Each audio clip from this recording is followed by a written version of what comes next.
Riverside TV, my station, my choice. Hello viewers, welcome to another episode of Riverside Council with me, Caroline Bina. And with me today is Gloria Mugalo. Just introduce yourself to our viewers. Yeah, it's Gloria Wonderful. I like Wonderful is my nickname, Gloria Mugalo. Yeah, I ran a program called The Move. The Move has PAPS, Singers for Purity, basically handling sexuality, purity issues, which has become an issue in our society today. And then you got the Watchers Arise as a prayer movement and the worship. Yes. Okay, we're still talking about sexuality, but now we are going to handle enablement or empowerment. So Gloria, just help us understand, what is this enablement or empowerment? Yeah, okay. First I came over this when, there's the contraceptive thing was in the recent past, the parliament, there's unfortunately a woman and a mother for that matter was pushing for that bill, the way we need to introduce our children to, especially the girls. Now you see why I'm so passionate about girls, on contraceptives and safe abortions and all that kind. And one of the time it just dropped in my heart, in my spirit, I felt, what are you trying to do to this generation? Does this generation need to be empowered or they need to be enabled? Because when you look at, we start with enablement is this. What you do with enablement is, for instance, I'm limping, and please apologize for this, for using this example. It's in good faith, but assuming that I'm limping, I can't walk straight, I will need a support. I will need a crutchet or I need a walking stick to enable me make my moves. So it doesn't stop my limping. My limping continues with the support of the walking stick. But to be empowered is, I will need the stick. To be empowered, I can maybe go through a kind of an exercise that will enable me to walk without the enablance, without being enabled or supported by something. For example, when we are trying to say we want to introduce the contraceptives and all that, it's like seeing this. Okay, our children maybe want to control the pregnancies. We want to, because we are not even now trying to control the urge. What you're trying to stop is the pregnancy. But is it really about the pregnancy? There's more to sex than pregnancy, like we said. So, what are we doing to these children when we are giving them condoms and giving them pills to swallow? We are enabling their bad manners. We are actually enabling their bad character, because the truth of the matter is this: at 13, what are you even thinking about sex? You're supposed to be in school learning, reading books. So you need to be empowered, and empowerment will be that child, sex is not running away. Sex has been there before you came and it will always be there. And it's actually waiting for you in a safe place of marriage. You can do this. You can thrive through life without sex. You can have fun, enjoy life, enjoy your youthfulness, your teenagehood, without indulging in sex. And how do we empower them? It's not by contraceptives. It's not by encouraging them to have sex. It is by educating them. Because in most cases, you look at the girls even now, most of these girls who are even sleeping around, even the prostitutes, leave alone the young girls, even the prostitutes on the streets, if you talk to them clearly, they will tell you, I don't want to do this. If I have this, if I'm empowered, if I have a job, if I have a career, if I have a way to put food on the table of my children, I will not be on the street. What are they looking for? Empowerment. But what is being on the street doing for them? It's enabling them. But they want to be empowered. So it's important to understand what is the cry of this generation. And the truth of the matter is, most of them wants to feel empowered. They want to, because what the empowerment does to them is it put them in charge. They feel in control. They're in charge. When I'm in control, I will sit crossing my leg, and I know I have this, or I may not have this, but I have virtue in me. I have character. I have good character. I have the word of God in me. So I will not bow to a momentary pleasure to meet my need. I've been empowered. But what enablance does is I will still hide and get my thanks. I will still go through the back door and survive. And nobody wants to live like a refugee in their own home, in their own country, in their own city. You're always on the run, watching your back. I'm with somebody's husband. What if the wife finds me? I'm sleeping with my friend's boyfriend. What if somebody finds me? I'm sleeping with my niece. What if somebody finds me? A guy. You're not watching your back. But when you're empowered, you're not watching your back. You're in charge. It's like bring it on. I know how to subdue it. Yeah. Okay. Yeah. Now, you brought the topic of contraceptive. For now, let's go back a bit. What are the effects of these contraceptives? Because most of the girls think that I'll go out there, have sex, have fun, and then come and take this pill just to prevent being pregnant. It's actually like both contraceptives or condoms and all that. You see, one of the things you need to understand about sexuality, that like you've said, it's beyond skin to skin. It's deeper than that. There's a lot of spiritual mystery to it than the physical. And so even as a guy, when you wear a condom, can't wear a condom on your soul. Already your soul has been united to this prostitute, to this robber, to this man beater, to this, to whoever. As a girl, when you're swallowing those pills and all that, and there's time for everything. For instance, when a child is even born, you don't take corn and give a child who doesn't have teeth to start chewing. Leave alone corn. You don't even give them potatoes. You give them milk. In fact, not even the fact that milk is in the packet, you don't give them that one. There's specific milk you give to a toddler. If there's no milk for the baby to suck maybe from the breast, there is special milk for a child. Then gradually you wean them. They can now start taking the packet milk, gradually porridge, gradually mashed. The same way with sex. Sex was never meant for children. Sex was never meant for teenagers.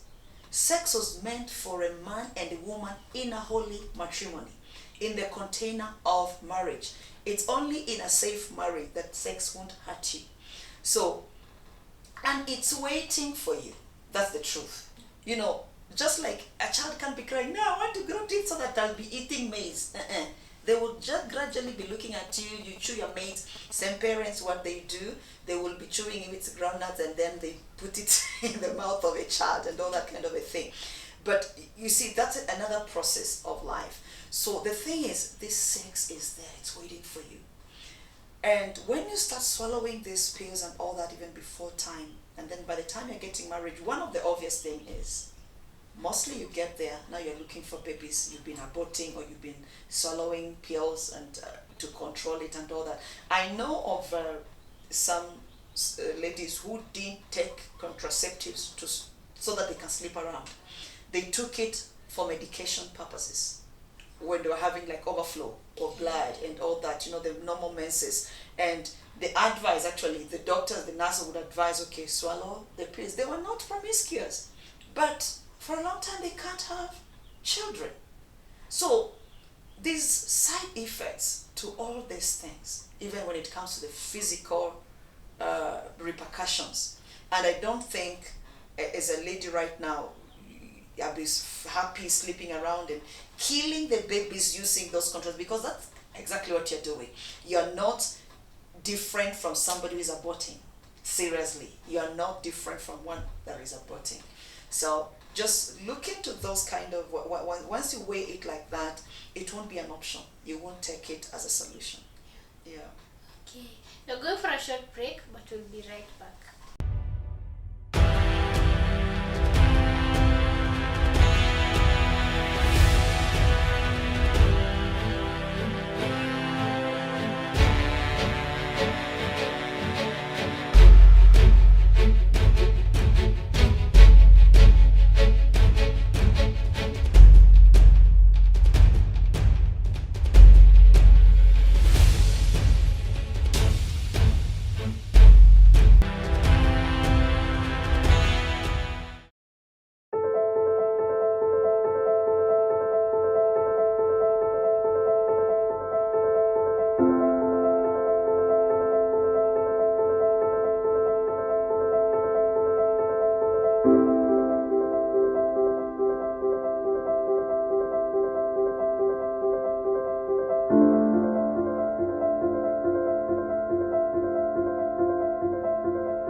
Hamjamboni, kwa majina naitwa Priscilla Mwikali Makau.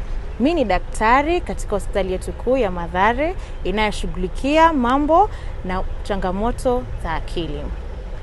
Wakati kama huu unaweza kupitia mambo mengi, wafikiria sana, mafikirio yako yako mengi, yanasongamana, magombana na watu. Tuomba uweze kutumia nambari 1199 ili uweze kupatana na mhudumu wa afya kwa upande mwingine. Pamoja tukomeshe corona.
Whereas God may have instructed us to do some things, hear this today, the transport must remain correct.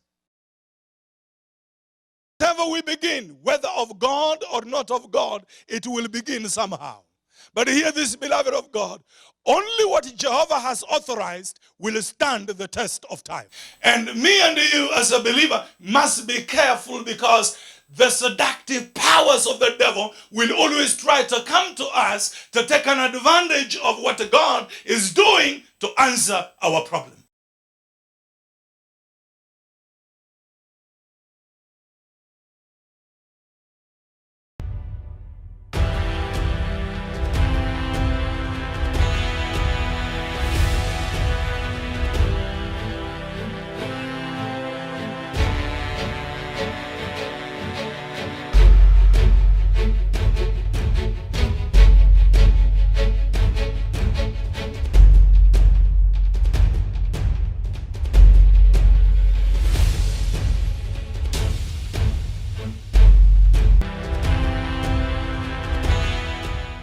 Welcome back. We're still on the topic of sexuality, but we're talking about an empowerment or enablement.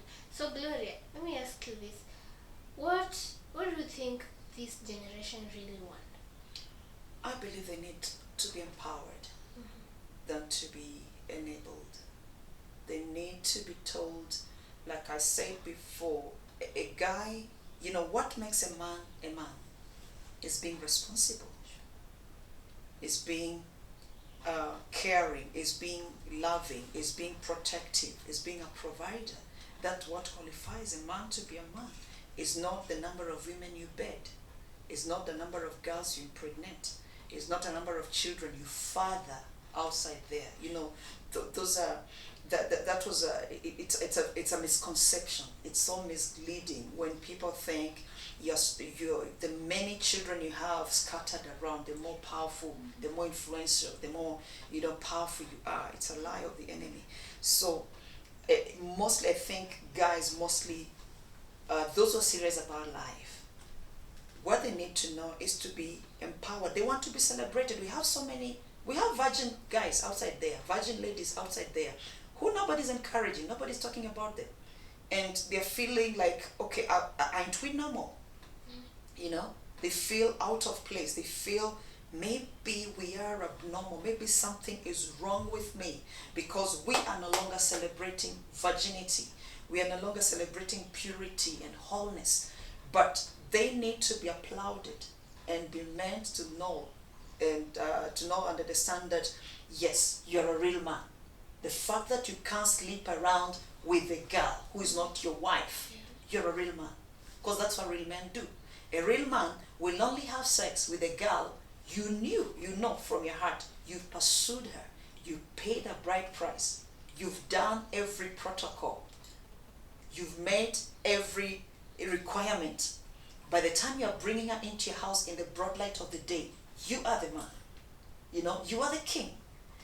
And girl needs to understand that sleeping around with men doesn't make me a slave queen.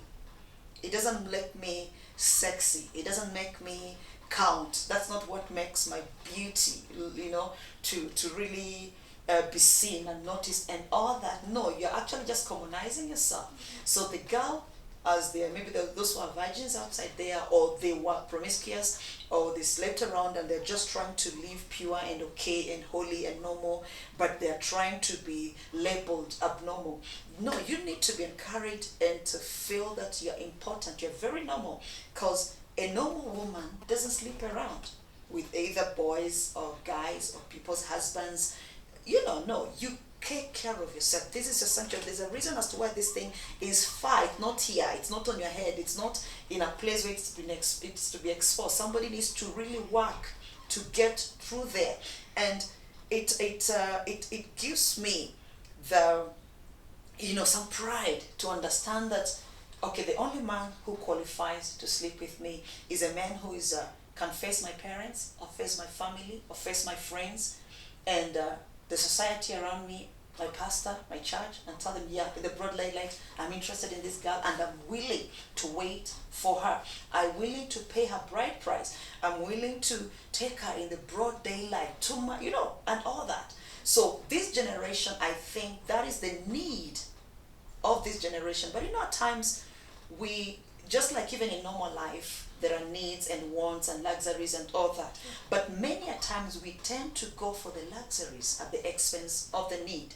So in as much as maybe it hasn't really dawned on you, what do you want? Because even all these things people are doing, sleeping around and all that, it's the identity issue they're trying to resolve.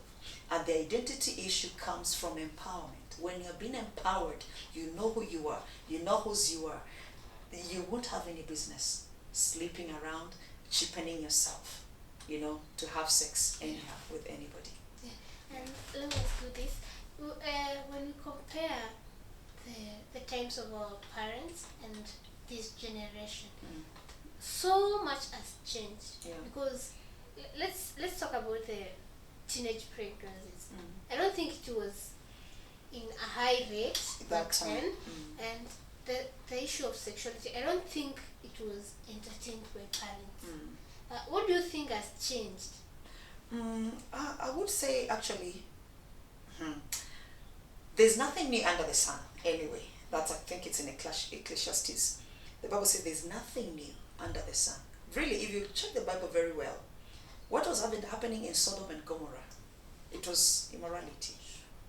So I won't say it is new. I won't say the sin today is new. It's been there.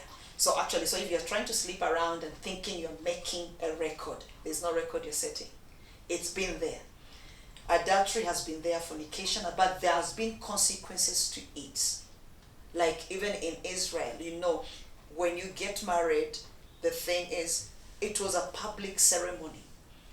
There was no private honeymoon. The honeymoon was in a tent, and people will be outside. Both families will be outside waiting. And after the consummation of the marriage, the sheet will be taken out. Both parents have to witness the blood. If they didn't see the blood, as a girl, you are stoned. So it was a family affair. It was a community affair. It was a national affair. And so what I would say right now, evil was there, sin was there, sex was there, but it hadn't been normalized. It wasn't taken casually. There was the fear aspect, the fear of God, the fear of the consequences and all that. So, and I always say fear is not always bad. One of the things that helped me in life was fear, not the fear of God, natural fear, and sometimes it's okay to fear, and because it's only when you fear you will run. And the Bible talks about sexual immorality, flee. So because you're afraid, you will get the courage to flee, to run. So I think what has changed is we have normalized sin. We have normalized like sexuality right now, let me say so. Number two, I would also say the kind of exposure that is now available. Because even in my days, we didn't have phones. My first phone, I think, and it was those small, what was the name of that phone. Phone, I remembered. It wasn't, that was a Canin. Forgotten it. Alcatel? Was it Alcatel or something? I don't know. A small phone, black like this. In fact, there's a big Nokia that came, but there was no, it wasn't touch. You couldn't access much to it. It was a matter of calling and receiving and texting, you know, and all that. But right now, there's so much available. We didn't have internet in our days because even airtime was too expensive to buy and load a phone. But right now, internet everywhere. You enter Matatu, there's free internet, free Wi-Fi and all that. So what has changed, I think, is the kind of exposure our children have right now, but also the way of parenting. Many parents, because even before then, I remember even like growing up, I think we, like my parents, you know, mostly fathers will be working in the city, mothers will be at home with the children, training the children, imparting virtues in the children and all that. But right now, every parent is working, every parent is busy, mother is busy, daddy is busy, no time for children. The children, they are left in the mercies of the house girl or neighbors or teachers and all that kind of a thing. So I think if there are any definite changes, that could be, but we can't excuse the evil that is going on the changes, because every change is a platform, always also for a good thing. It doesn't always have to lead into the negative. So even with the change of this social media, the media platforms and all that, we can cultivate it. We can use the platforms to spread the good, the wisdom, the knowledge and all that, other than just filling it with dirty, you know, materials and all that. Yeah. Okay. Yeah. Just a last word to a youth or a teenager who's watching you there. He or she has been struggling with sexuality and all that. Just a last word to that teenager. Okay. First of all, I want to encourage you that the fact that you are here today, God has a purpose and a plan for your life as a youth. No matter where you are, the stage you are in, you could be in your 40s, your 30s, your 20s, in your teenagehood, you could be a child. But I want you to understand, number one, the fact that you're here, God has a purpose for your life, and He has a plan for your life. And also the enemy has a plan for your life. He doesn't have a purpose, but he has a plan for your life, which is contrary to the plan of God in your life. But I want to admonish you and encourage you. Only God is such a daddy that thinks good of you. He created the sexual organs you have. He is your they call it, what manufacturer? Not registered manufacturer. There's a word we use on manufacturer. Authorized. Yeah? The authorized manufacturer, you know. So when you have issues with your sexuality, don't turn to pornography, don't turn to Hollywood, don't turn to peer pressure. Turn to your authorized manufacturer. Just like you won't take a Samsung phone to a techno dealer, you won't take yourself to somebody who didn't deal you, who didn't make you, who didn't create you. God made you. He gave you your drives, He gave you your desires, and He knows exactly how to help you control them. So don't write yourself off. You may have messed your life, and it's not all over. Like I said, the fact that you are here, it's not over. You can always start afresh. The fact that you have lost your virginity doesn't mean you can't be whole again, because as a matter of fact, we have so many virgins who are living very promiscuous life. And what do I mean with this? They're busy kissing around, touching around, and just playing sex, like oral and all that, doing weird things.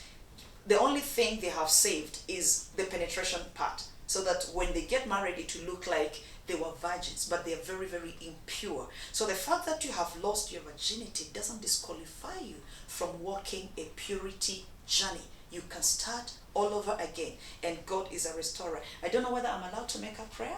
Yeah, you For can. so please, maybe you want to give your life to Christ, or you gave your life to Christ, but you have been struggling and backsliding and going forward, and this is the only sin you have found that it has been turning you away from the grace of God. I want to pray. Just lift your hand wherever you are. Father, I thank you for your son and your daughter. Lord, I just commit their lives into your hands. Just say with me, Lord Jesus, I give you my heart, I give you my body, my sexual organs, and every part of me, my emotions, my feelings, my drives. Like you will drive me, Lord, in the path you want me to go. in Jesus' mighty name. So it's not all over, my dear brother, my dear sister. You can always cry out for help. And if you need to reach out for counseling maybe or help, you're going through struggles, you need somebody to talk to, the number one person you always call is God. Just say, God, help me. You could be feeling the drives, you're alone. Your pastor is away, your mother is away, or you feel ashamed to call anyone on it. Just say, God, help me. And the person talking to you hasn't been all perfect. So feel free to reach out to me on 0721 862 408, 0721 862 408. And you can also link up with me on my YouTube channel, Gloria Wonderful Mugallo. Glory has an H. There's a lot of material I've written, I've posted on YouTube. They can actually help you. I have a book also. It's an ebook and also a hard copy. Whichever you may need, you can place an order on purity, singles for purity. Please get the right information. You are chosen of God and you can thrive in this life. Okay. Anywhere else they can find you? Maybe Facebook, Instagram? Yeah, I'm on Facebook, Gloria Mugallo. On Facebook is Gloria Mugallo. Instagram, the same, Gloria Mugallo Wonderful. I'm on Twitter, you can find me there. It's okay. Yeah. Okay. Thank you very much for your time. Thank you. And for the discussion.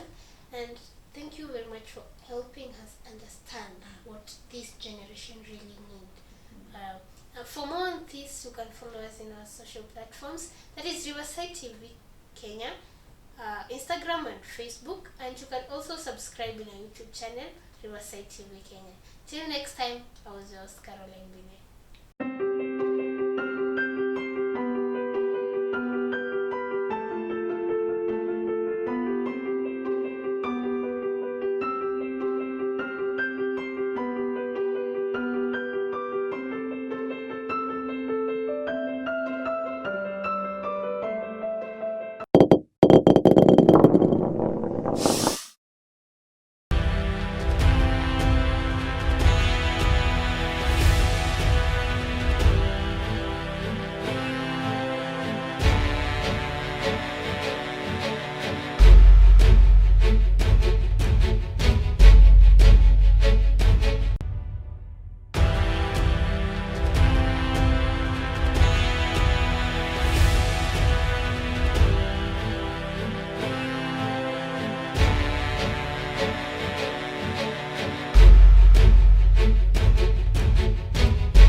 Riverside TV, my station, my choice.